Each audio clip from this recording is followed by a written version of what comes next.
thiam ding in kai sim ta ding Jericho operation tiranga tilim operation in arak thok mi tilim operation mana ka 1 2 3 4 tilim operation 4 in arak thok ki fan hol mi a thi khai tin khani nan ruat pang ding than tang khosung operation kha tilim operation sikau than tang khosung itu atang lai mi NLD Dung Trắc Cung Rao Cáp Nạc Sakhan Mo Le Palik Sakhan Le Thui U Sakhan Trong Mun Khat Si Mun Khata Rat Thai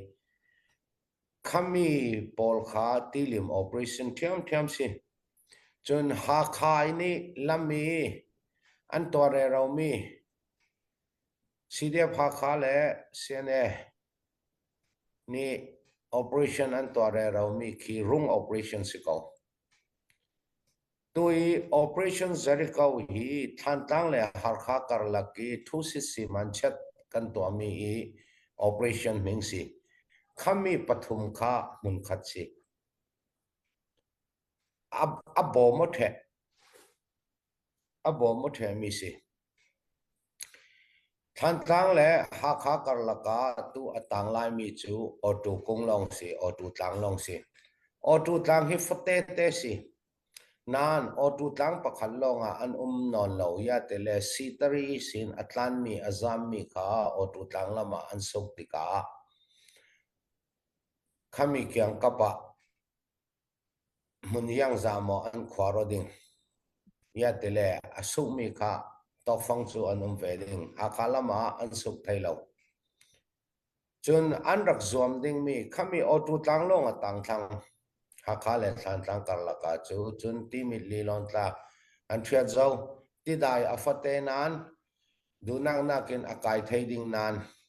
ol som zetin chu moto kai thei nak ding in chu an mani tla harding ya dele moto kai thei nak ding chu setchi JCB mo buduza mo belfo mo an raman na tul veding khavek kha chu kan kham thei tuk Chumi ti lawa than tang le hal kha kar laka otu tlang ti lo chu a non lo chun kan rel ahla ni kan rak zum ve ke lai pong lung ti pola kha an ngam chuang lo kha pol kha akyang ka pa kan ma kan the kau the kau tilim operation Jericho operation rung kha kha mun khat si a thau ku a pe kok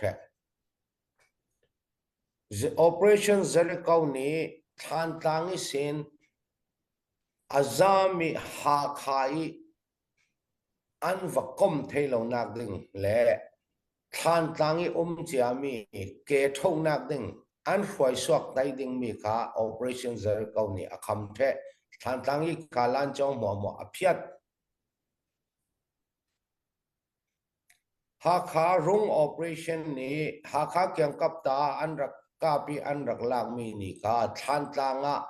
luat chot ti than tangi khayan mi chau zen le kwan ai idin apek tu ding mi in api tu ding mi thu si sin tu ding mi kham churonga mun khat ti kha kan thai fiang mai sa tul than tang le ha kha kar la ka mun khat tang o tu tang chun ha kha vanzam thon helicopter thon minungan tha kok tan ma khun Tama khun tak hi chu minung som nga an kim lo Tama khun hi minung som nga an kim lo chu tin in tarin kan nga cha kau adang chu pitu sit an si pitu sit le piu so thian si an za ten za le som thum pawan chin thong ha kha an thak thei khami za le som li pukrong ni kha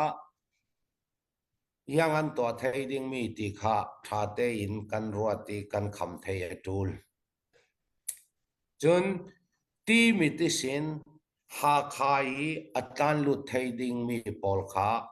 som riat from an sidinga kai ni chu ka khan man mi zani rong mi zani rong ni than tang rak phau sal ding thu sit rak sin sal thai ding in chu rung operation kha apoi mo zet rung operation ni yang sia tua thai khami ni achu ding khami ni kha tampi thua rel ding chu vekin operation rung operation an rak phau suak thai an rak lan thai asile ta operation zarikau kha an lan thai atul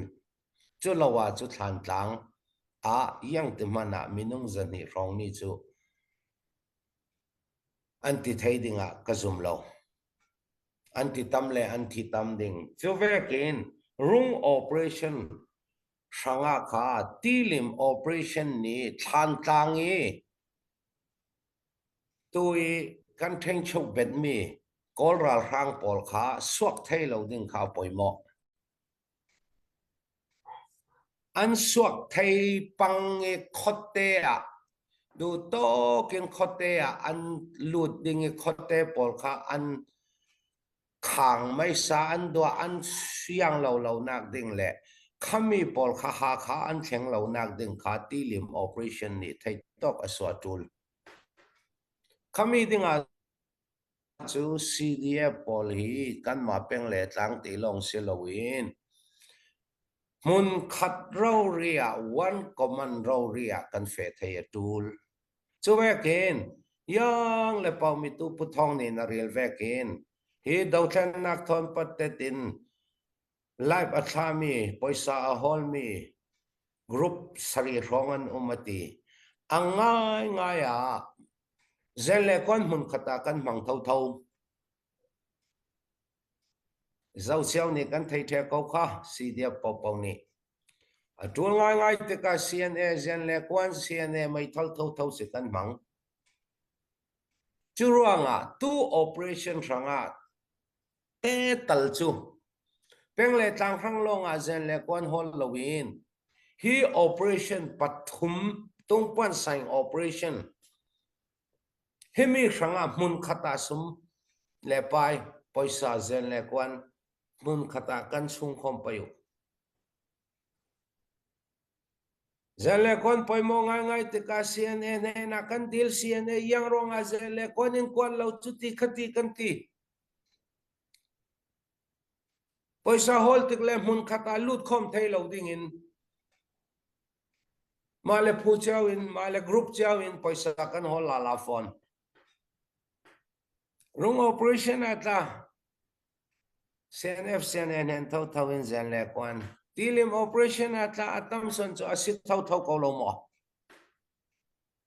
tu operation zare ka wa ta asit thau thau ko lo mo tha ten kan rot payu sport group pol chun CDF khoi tu pol ta tha ten kan rot chan na chu thang atul mi operation sanga poisa alun mi kha mun ki palu la mun khata alu le kan sanga mor nei achu mor nei tu mun khati dola thong a thong ra thong kul mun khata dola thong ra thong kul alut mi pol kha mun khata alutin hi operation a kan mang tlang the ko a phuni lut lawin mun khata alut thei lo mo chin ram lot kan du lo mo kan peng le tlang cheu lot kan du mo khami te tal kha chumi pi ni kan zom payu CDF sport group pol mo mani ta kan zom payu khoina alu le mora nei khoina alu les achuwa ti kha kan ro cha na chu thang kol ra rang ne kan du chao adu lo tu kanum lo CB man ne andu yang ronga CC tang ral ka pol mun khata poisa operation sung